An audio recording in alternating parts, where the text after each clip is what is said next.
Hello అండి, meal maker పచ్చెనపప్పు curry చేస్తున్నానండి.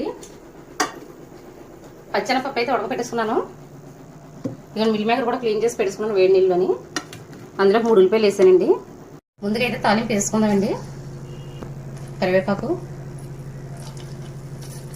మినపప్పు, ఆవాలు,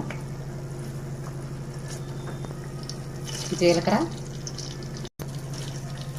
ఒక ఎనిమిరకాయ కూడా వేస్తున్నానండి. ఎక్కువ వేయట్లేదు, ఇందులో ఎలాగ కారం గట్రా వేస్తాం, కొంచెం మసాలా కూడా రాకూడదు కనుక ఒక ఎనిమిరకాయ వేసాను.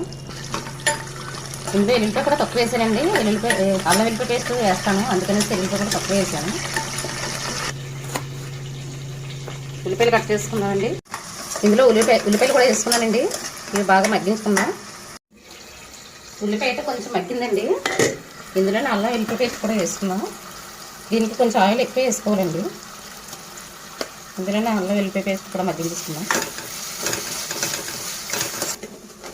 ఇందులోనే కాస్త ఉప్పు కూడా వేసుకుందామండి. కాస్త పసుపు, 2 స్పూన్లు కారం, ధనియాలు జీలకర్ర పొడింటిది, 1 స్పూన్ గరం మసాలా పొడి కూడా వేస్తున్నాను. ఇవి బాగా కలుపుకొని కాసేపు మూత పెట్టుకుని మగ్గించుకుందామండి. మసాలా అయితే మగ్గిపోయిందండి. ఇందులో మిల్ మేకర్ వేసుకుందాం.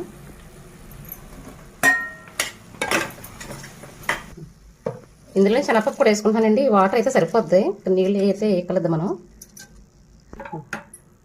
అంతేనండి, కర్రీ అయితే మూత పెట్టుకుని ఉడికించుకుందాం. అంతేనండి, కర్రీ అయితే రెడీ అయిపోయింది. ఒక పక్క మజ్జిగ చారు కూడా రెడీ అయిపోయిందండి. నచ్చితే సబ్స్క్రైబ్ చేసుకోండి.